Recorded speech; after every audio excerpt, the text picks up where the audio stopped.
toda vez que Nafta e Settembrini estão conversando, a gente está presenciando essa Torre de Babel. A Montanha Mágica do Thomas Mann, eu fiquei estou cumprindo, que ela passa por diversos temas. Alguns deles a gente já conversou aqui, como a morte, o tempo, a doença. Agora, especialmente para quem lê no século XXI, especialmente aí talvez depois dos anos 2014, 2015, eu acho que o tema da política acaba saltando mais aos olhos. Direita, esquerda, conservador, liberal. É um tema que eu gosto de estudar, não oficialmente, como curiosa que sou. E a Montanha Mágica é uma história que se passa ali no começo do século XX, e que, final do XIX, e que culmina na Grande Guerra, que é mencionada no livro, que é a Primeira Guerra Mundial. Para a época, a Primeira Guerra Mundial era conhecida como a Grande Guerra. A Montanha Mágica, ela é um livro que é entendido por diversas pessoas que estudam como o tal Bildungsroman, meio alemão, né, que é o romance de formação. E o que é o romance de formação? Mais pra frente, dá uma olhada se você tá inscrita ou inscrito, que eu ainda acabei pegando uma lista de livros que tem um pouco o romance de formação. A formação aqui é um amadurecimento, é uma autonomia. Aliás, tem um discurso do Thomas Mann, eu vou deixar o título aqui, que eu acho que vocês podem encontrar facilmente na internet, que ele fala, acho que nos Estados Unidos, já depois, já está consagrado, e que ele fala da ideia que ele teve para criar o romance da Montanha Mágica, porque aconteceu mais ou menos com ele. A esposa dele foi para uma montanha, para um hospital, que era chamado na época sanatório, e ele vai fazer uma visita. E ele meio que, a esposa tá ali, ele meio que já tá percebendo mudança de comportamento nela, e ele tava percebendo a diferença que era com relação à planície, né, com relação à terra lá embaixo, que é mencionado várias vezes no livro, e como que também existia uma certa provocação para que ele ficasse mais tempo, né? Que é o que vai acontecer com Hans Castorp.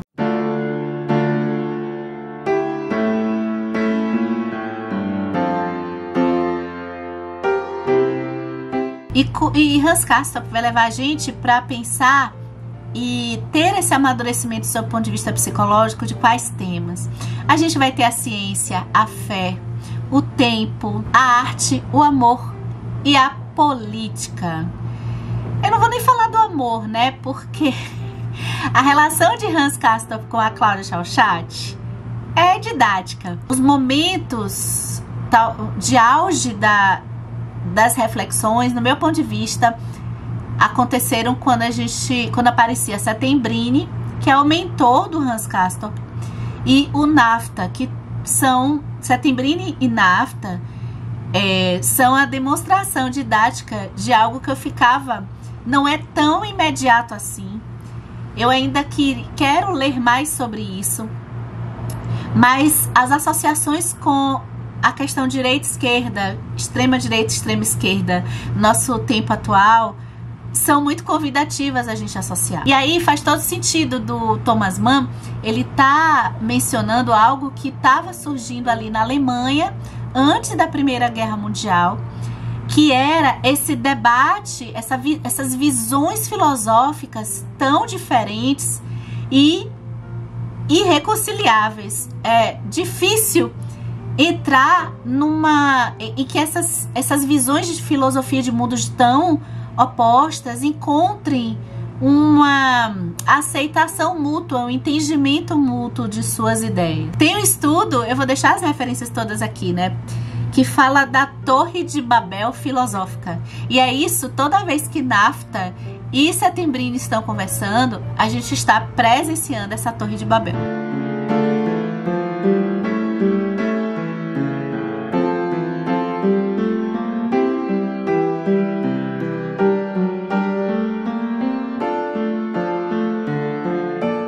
Vamos começar por Settembrini. Settembrini, ele vai mostrar pra gente as visões que estavam vindo lá do iluminismo, né? É uma visão em que a racionalidade, ele é um humanista, ele até se declara assim, ele valoriza o ser humano e a liberdade individual do ser humano. A gente diria que ele está um pouco ali no ponto de vista, numa percepção política mais liberal. Uma coisa importante para a gente entender aqui é que aqui no Brasil a gente tem essa confusão direita-esquerda, liberal-conservador, porque... E a gente tem também que pensar o liberal-conservador pensando na área pública e na área privada. Por que isso é importante? Porque aqui na Montanha Mágica é meio uma miscelânea. A gente tem uma mistura que nos Estados Unidos, por exemplo, tem uma relação acho que mais forte, né? A visão econômica liberal está na esquerda dos Estados Unidos, aqui está na direita. E a visão também de comportamento liberal está na esquerda, e aqui a visão de comportamento liberal progressista está na esquerda. Então a gente tem meio que uma troca aqui nessas visões. Então é interessante também, ao ler a Montanha Mágica, claro, a depender do interesse de cada um, que ninguém é obrigado a se tornar um especialista, não é nem especialista, mas a querer entender um pouco essas vertentes políticas. Lá na página 514 tem: a liberdade é a lei do amor humano e não o niilismo e a maldade. Settembrini, a gente tem então, anota aí, um democrata liberal republicano. Até para quem entrou junto da nossa jornada secando os contos de Machado de Assis, que entrar aqui dessas as visões do Brasil no final do século XIX, a gente passou um pouquinho raspando, não tão aprofundado nesse assunto aí também, da visão, assim, que Machado já faz meio que uma crítica a essa república que meio que não muda nada, né? Mas aí, o Brasil é outra história. Aí vamos lá, tem algumas coisas que eu aprendi lendo a Montanha Mágica, né?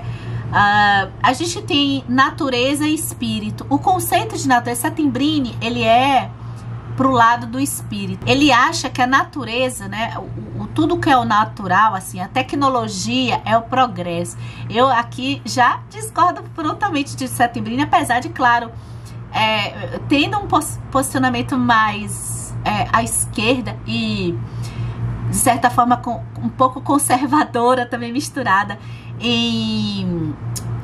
na parte de institucional, digamos assim, pública, e liberal progressista na parte de comportamentos. Então, eu misturo um pouco as coisas, mas estando um pouco dentro da questão extrema-direita e esquerda, eu me posiciono tranquilamente na esquerda, só nessa opção, tá, gente? Porque eu acho que é muito pouco que a gente tem somente essas duas opções. Acho que a gente pode construir algo. Eu tenho uma pouquinho de aderência com alguns pensadores de direita menos extremos, né? Aliás, sem totalmente nada de extremismo. Que a extrema-direita é um absurdo. Não tem como. Mas o espírito humano que Settembrini vai... Se a gente for colocar um pouco... Não tem claramente essa associação, mas Settembrini estaria um pouco nesses pensamentos que vão misturar. Eu não posso dizer que Settembrini ele tá dentro dos pensamentos de esquerda e o NAFTA na direita, nem ao contrário, porque ele pega de ambos, né? Então ele é a favor, ele vê o progresso dentro da técnica e que o ser humano, o desenvolvimento do ser humano está relacionado ao seu desenvolvimento da razão. O Settembrini, ele é aquele pró-ciência, 100%. E tem a página que ele vai assumir que ele é humanista. Humanista? Claro que eu sou. Representa o classicismo contra o romantismo.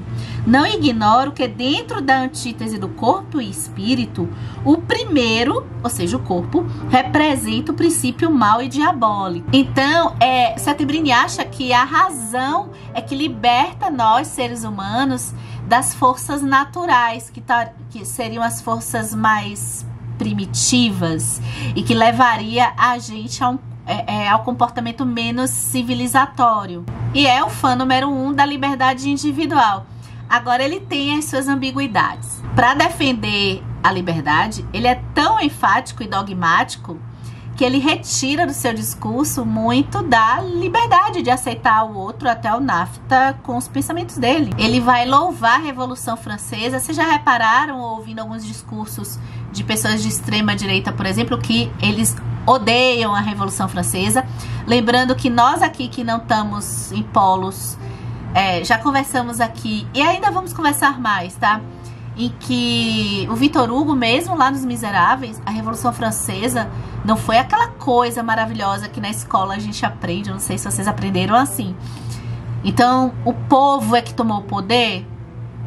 Não foi muito assim. O Victor Hugo, nos Miseráveis, que é que se passa depois da Revolução Francesa, mostra exatamente o caos que estava, com tantos outros problemas que estavam ali na França, né? E outra ambiguidade do Settembrini é que o imperialismo europeu, ele defende a liberdade. É aquela liberdade que também a gente já conversou aqui.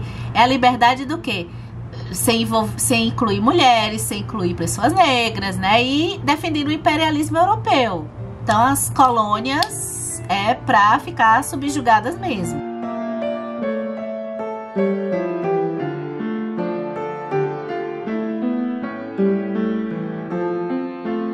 O NAFTA foi o personagem que mais me deu trabalho. Eu ficava lendo os discursos, as ideias dele, sem entender onde é que está esse homem, que, assim, percebendo coisas horrorosas. É aquela sensação que a gente extrai alguns frutos ali muito mais frequentes dos pensamentos de extrema direita hoje, não tem como negar, mas ao mesmo tempo ele carrega uma lógica ali por detrás. Então a origem do NAFTA é uma origem judia, e o seu pai foi um fanático religioso que depois é assassinado quando o NAFTA ainda é criança ali, por populares. Deve ter feito alguma besteira, mas não justificando a morte. Mas esse fato é pesado pro NAFTA, porque o NAFTA, inclusive, ele vai ficar super perdido até ser acolhido, digamos assim, o lugar que ele realmente sente uma presença de sentido para sua vida, vai ser quando ele entra para uma ordem, ele é acolhido por uma ordem de jesuítas. A coisa do NAFTA é porque, assim, o NAFTA, ele não é um individualista. Para mim, particularmente, já cria um conflito para mim, assim, porque eu não sou muito fã dessas ideias de Settembrini, do liberalismo e do individualismo da propriedade privada. Até, assim, um pouquinho até a página 2, sei lá. Porque o NAFTA, ele já tá mais próximo à ideia socialista, que eu sempre fui mais adepta. Só que, por outro lado, esse socialismo que tá brotando do NAFTA é um socialismo ultrafascista. E aí tem a parte do discurso do NAFTA que é muito extrema-direita e que não tem a ver com socialismo. Olha só. Nossa, aqui, né, do Brasil. Então você tem um discurso do NAFTA em que ele vai fazer críticas ferozes à modernidade. É a galera que você já deve ter ouvido aí no videozinho, talvez da sua tia do WhatsApp, não sei, que vai amar a Idade Média, porque acha que é na Idade Média que as coisas funcionaram legal, porque a igreja dominava tudo. Ele não prega o capitalismo, tá? Agora repara, quando a gente vê Hans Castorp Settembrini entrando na casa dele, ele é um cara, ele tem a coisa da aristocracia, ele venera a aristocracia, sendo que o lugar que ele mora não é um lugar sofisticado, mas ele valoriza a arte antiga. Então ele tem coisas preciosas no estilo aristocrata, defendendo. Seria um caso da igreja cheia de ornamentos ricos, mas defendendo a população, defendendo uma igualdade para a população. Aí a ideia do NAFTA já é o oposto do Settembrini na questão que eu sou mais time Settembrini, né? E que ele pensa o seguinte: essa coisa de valorização do ser humano e que liberdade individual é uma balela, porque os seres humanos, os homens, as mulheres, precisam inibir o seu instinto, precisam inibir os seus desejos a todo custo para um bem maior. E aí é a percepção que ele tem de que a autoridade absoluta, ou seja, não é uma visão democrática, né? A autoridade absoluta, as pessoas não têm condições de decidir sobre seu governo. E a autoridade absoluta é a única forma de levar um sentido divino para a vida das pessoas. Então, ele diz que os seres individuais, os seres indivíduos, têm que se submeter à coletividade. Aí, sei lá, legal. Só que essa visão coletivista abarca uma espécie de fascismo da exigência da fé cristã. Então, todo esse discurso de proletariado que a gente vai ver no livro, eu não sei quando é que começa, eu acho que é ali pelo final do século XIX, essas visões marxistas. Eu não sei direito essas datas de história, mas ali o NAFTA abomina.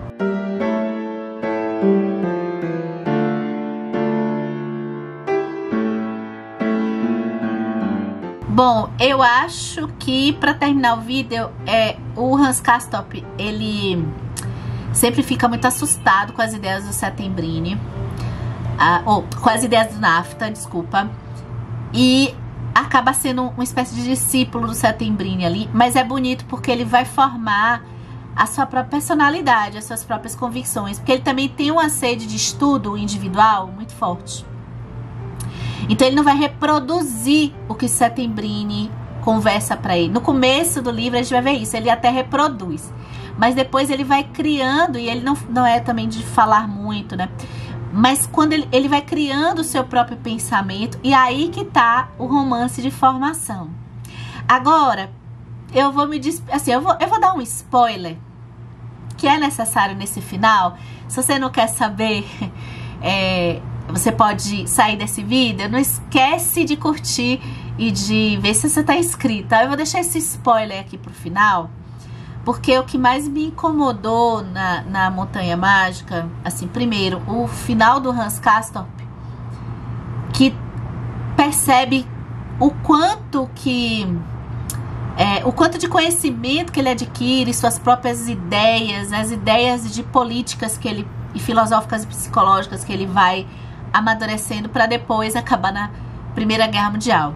E a outra é o duelo de Settembrini e NAFTA, mostrando nessa associação que não dá. Isso me deixou muito comovida, assim, porque com medo também desses tempos atuais, porque não dá para Settembrini, eles não conseguiram pelo diálogo, não abriram mão das suas convicções. O duelo é inesperado. Eu queria saber para você que leu. Puxa vida, Settembrini dá um tiro pra cima e NAFTA dá um tiro na cabeça. Aí eu vou deixar você com suas próprias conclusões. Esse é um dos meus livros da minha vida, se transformou.